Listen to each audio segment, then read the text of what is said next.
Halo, lagi, kekerasan yang dilakukan oleh aparat. Pada tanggal 21 Mei 2025 di San Bernardino, California, sebuah video menguncang media sosial. Hey, bitch ass nigga! Hey, let me get your badge number. Let me get your badge number. Let me get your badge number.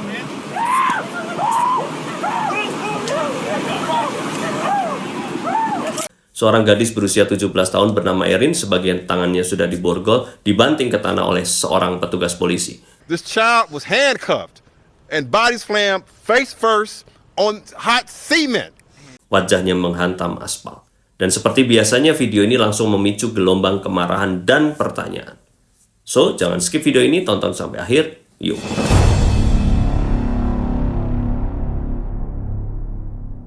Erin yang masih duduk di bangku sekolah menengah mengalami luka di dagu, di pipi, dan tubuhnya terasa memar.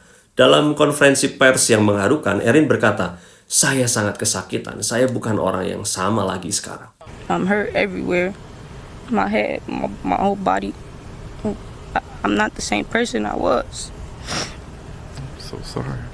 Ibunya tanya, menyebut bahwa mereka menerima 3 versi yang berbeda dari polisi tentang apa yang sebenarnya terjadi. Ibunya berkata, "Saya hanya ingin keadilan." I just want justice. That's it.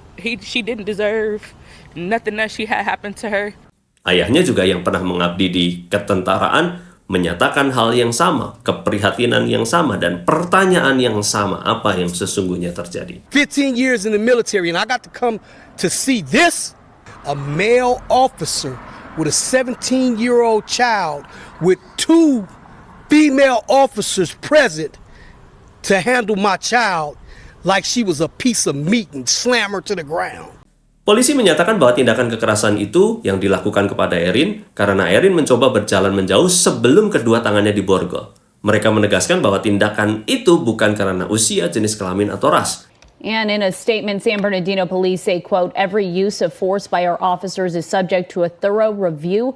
Tapi sejarah berkata lain, bukan? Kekerasan polisi terhadap komunitas kulit hitam bukan hal baru di Amerika.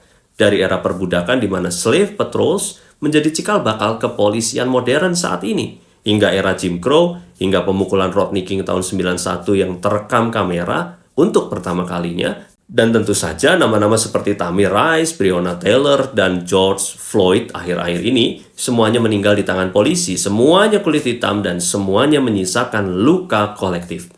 Statistik dari lembaga-lembaga independen menunjukkan bahwa orang kulit hitam di Amerika Serikat lebih mungkin dihentikan, diperiksa, dan dikenai kekerasan oleh polisi meskipun tidak selalu melakukan kejahatan. Ini bukan hanya soal satu insiden, tapi ada pola yang dicermati. Nah, kembali ke Erin, dia remaja perempuan kulit hitam, dan jika kamu menempatkan itu dalam sejarah panjang perlakuan tidak adil oleh aparat, insiden ini menjadi lebih dari sekedar takedown yang buruk. Ini adalah pengingat bahwa tubuh kulit hitam masih terlalu sering dianggap ancaman, bahkan ketika lemah, bahkan ketika tidak melawan. Disinilah, lagi-lagi, ketika kita melihat video semacam itu, kita merasa marah, lalu menunggu berita berikutnya. Tapi Erin bukan berita, ia adalah manusia loh. Dan perlakuan terhadapnya adalah ujian bagi kemanusiaan kita, khususnya warga negara Amerika. They are now demanding police release body cam footage. So, jangan diam, jangan lupa, dan jangan anggap ini sebagai kejadian biasa. Jangan lupa like, subscribe, share, dan kalau ada salah saya minta maaf. Dan tetap waras, tetap lucu, tetap mawas diri. Bye.